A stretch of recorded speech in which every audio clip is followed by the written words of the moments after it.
si Maharlika daw hindi na makapagbayad ng lawyer. Totoo ho ba yun, mga kababayan? Totoo po ba yun? Kasi umikot-ikot kami sa social media at mukhang merong hindi binayaran yung kanyang lawyer na dapat po yung lawyer niya ang mag-aasikaso. At napanood ko to kay Takeru Miyamoto eh. Well explained po mga kababayan. Kung gusto nyo po mga bossing na mapanood, puntahan nyo lang po kay Takeru Miyamoto. Sabi ko naman, wait lang, parang, parang simula, no? Parang simula nung napris ang kaperahan ni Kibuloy, nung nahuli si Kibuloy, parang atrasado na lahat, no?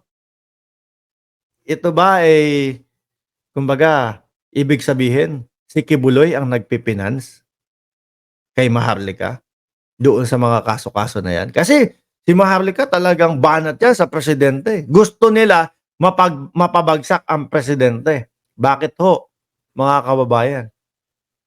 Para pumalit ang Duterte.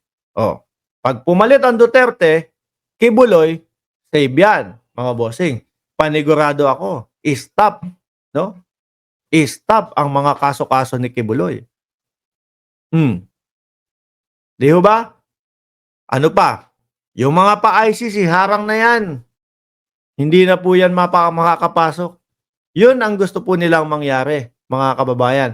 Kaya ang nagiging mikropono nila, si Maharlika, na ang dami pong nauuto, mga DDS. Diba? So ngayon, pansin natin, lahat parang nagigipit na, no? Mga kababayan, lahat nagigipit na. O, pambayad na lang ng lawyer, $50. Maning-mani po yan. Kapag po sa Estados Unidos, mga kababayan, $50, isang merienda mo lang yan eh. Baka isang kape lang at isang tinapay lang yan. Tapos hindi mabayaran. Ay grabe na yun. Speaking of politicizing, follow up mo, Sir Mark, yung unreal agenda ni Pusit kay Lenny, di umano nagbigay ng documents and proofs ng pandaraya sa eleksyon. Gusto ni Fiona na magreklamo si Lenny. Kaso sa aba, may ganun pa. Mukhang malabos. Umamin na po si Attorney Lenny Robredo nung dati pa, di ba? Mga kababayan. Tinanggap na nila yon. Tinanggap na po nila yon. So balik tayo kay Maharlika. Bakit naman $50 hindi mo mabayaran? Oh, hindi maiabot ng lawyer yung bayad. Grabe naman yan ha. O tapos eto, yung maisog, inatrasa na din po ng kay OJC. Alaws ng arep. Kailangan na ulit magbenta ng OTAP. Biruin mo, kung totoo po, mga kababayan, yung analysis natin na si Kibuloy, no, o yan, yung church nila ang nagbabayad para doon sa mga tawag diyan, sa mga pa-lawyer kay Maharlika, nako, kawawa pala yung mga bata. No, yung mga batang nagtitinda ng OTAP, yung mga batang nangangaroling, papunta lang pala doon sa pambayad ng abogado ni Maharlika. Matatalo kayo niyan sa kaso. Paano yan? Ano magiging sunod? Tago na din. Oh. Alam nyo, kay Maharlika nag-umpisa yan, mga kababayan eh. Kaya yung mga napapaniwala po nila, ayan, lumagpas po. Lumagpas po sila doon sa border. Na kumbaga parang tamang tamang reklamo lang sa gobyerno. Hindi na. Mga sedition na po yung mga ginagawa eh. Di ba? Sabi ni Randy, tingnan mo yung vloggers ng DDS, away-away na. Wala nang nagpipinance. And yung iba doon parang huminto na. 8 araw na huyatang nakahinto. Magsasyam na araw na pong nakahinto.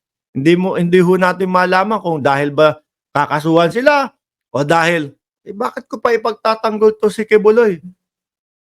Nakapress na yung account, wala nang padaloy. Di ho ba? Edward Latchika, ipalit ulo si Maharlika kay Kibs. Baka pwede, ano? Sabihin, sige, palit tayo. Uncle Sam, palit tayo. Ibibigay namin si Kibuloy dyan sa inyo? Ano, sabi ni Presidente, ibibigay namin si Kibuloy sa inyo. Bigay na sa amin si Maharlika. Matutuwa ang taong bayan nun. Pitch, Sim, sabi, kaka-vlog, nakalimot na mag-pay. Asan sila Roque, di man lang tulungan. Eh, nagtatago na din po. Wala na. Yung mga isinisigaw nilang pangalan dati, parang iniwanan na po sila, mga kababayan. Parang wala na suporta. O bahala kayo dyan sa buhay ninyo. 'Di ba? Kaso nyo yan, hindi naman kaso namin yan. Wala na. Oh. Siguro nagtampo na din po talaga ang Kojik. Sabi nyo, hindi mapapakulong si pastor eh. Tapos, ayun na, nakakulong na. O, bahala na kayo dyan. Ayaw na namin dyan. Yang maisog ninyo, hindi effective. Nakulong pa din si pastor. Isa naman po yan, mga kababayan, sa dahilan nila kung bakit sila nagmamaisog eh. No? Para po kay Kibuloy. O hindi naging effective. Long quotes pa din, kulong pa din po. Alawas na. Di na kami sasali diyan. Una, wala na kami pera. Pangalawa, nagtatampo kami sa inyo. Hindi kayo naging effective. Kaya naman mahiya na kayo. Doon sa susunod ninyong pagtatangka na kayo magmamautog na naman, di ba? Sabi ni Frozen Soul, yes Sir Mark, paper rally kasi sila.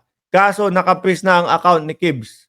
Kayo po, mga bossing, at yung analysis ko po, sa tingin nyo, parehas po tayo? No? Sa tingin nyo po, parehas po tayo, mga kababayan? Yun lang po yung napansin ko. Simula, nung napris yung account ni Kibuloy, nahuli si Kibuloy, wala na. Mukhang parang biglang gumanon, bumagsak na lahat. Ubos ang arep. Sabi ni Rolando Junior Yabut, Sir, collab daw kayo ni Banat Bay. Nako, si Banat Bay. Sikat yan. 800,000 viewers yan. Hindi makikipag-collab sa atin yan, mga kababayan. Baka bumalik kay Isko yan. Ayan baka bumalik kay Isko yan. Tapos na si Kibuloy eh. Wala na tayong magagawa dyan. Wala na tayong maipagtatanggol dyan. Wala na din pera. Nakapris. Lipat. Iba naman. Kois. Naku po. Lord, wag naman sana. Baka ikabagsak mo yan paglipat sa yung mga yan. Di ba? Mga sinuportahan. Olats. Naniniwala din po ako. Isa din po sila sa dahilan kung bakit natalo si Yorme. No, mga kababayan. Pero mukhang dyan sa Maynila, mainit ho yata ang labanan. Parang merong Yorme, parang merong, sino ba yun? Si Lacuna, at parang merong pang si SB, Sam Bersosa. Mainit yan, mga kababayan. Anyway, Maharlika, $50 lang pala yun. Kung hindi mo sinoli, yung ibinigay na 5,000 pesos o 10,000 pesos, sabi sinuli daw kasi binigyan ni Banat Bay ng 5,000 Kung di ako nagkakamali. Kung di mo sinuli yun, malamang may pambayad ka. Malamang tuloy ang ligaya. Pero indikasyon to na kapag hindi nyo na itama yan, hindi nyo na bayaran yan, talo ang kaso, kulong. Kung yung paano nga yun, no? Tanong ng iba, Boss Mark, paano yun? Yung $50 hindi mabayaran. Paano kaya yung mga 2 milyones na kung sakali matalo sila? Yari. Sabi naman, mga bossing, yung mga ganun daw po, hindi mo pa, kumbaga, tatrabahuhin mo pa lang, pambayad mo na doon sa danyos. Ayan, ang sakit nun. Ang saklap ho nun, mga bossing. Ubus-ubus talaga, biruin mo. 2 milyon. Kung lahat yun manalo, sabihin mo na lang, isa na lang ang manalo, mga kababayan. Si Puy Quiñones na lang po, si Puy Quiñones, o si Abel Bacudio, isa na lang po dun manalo. 2 milyones. Tagal mong tatrabahuhin yun. Biruin mo, tatrabahuhin mo bukas, pambayad na pala doon sa ano, doon sa danyos. Di ho ba? Basa tayo ng comment. Sabi ni Norse Berano, deserve ni Maharlika G. Makulong. Paubos na ata yung mga nakulimbat nila. Kaya nanghihina na sila. Sabi ni Charlie Gats, tama po ba na kaya takot si Kibbs na ma-extradite sa Amerika dahil pwede siya matibay doon. Dahil hindi siya matibay doon, pwede din. No. Ayan na po, pumasok na po si Pastor Kibuloy. Kaso si Banat ba yung itsura eh. Baka ma-double time yan, boss, sa paninira para may pangbayad. Baka mag-double time. Nako. Malamang, madagdagan na naman po mga bossing yung kaso pagka ganon. Pastor Kibuloy! Guys, wala na akong pastoral. Meron! Diyan sa Oblo, meron ha. Oh, mga lalaki na nga lang. 'Di ba? Mga lalaki na lang. Kaya dapat, yung mga bibisita po, magdala ng baby oil. Tama na nga ito. Tumigil na tayo mga kababayan. 790 viewers. Maraming salamat po sa pag-stay nyo dito. At huwag nyo pong kalimutan na mag-like, mag-subscribe, and mag-share ng ating video. Muli po, maraming salamat. God bless. Paalam po. At ingat po.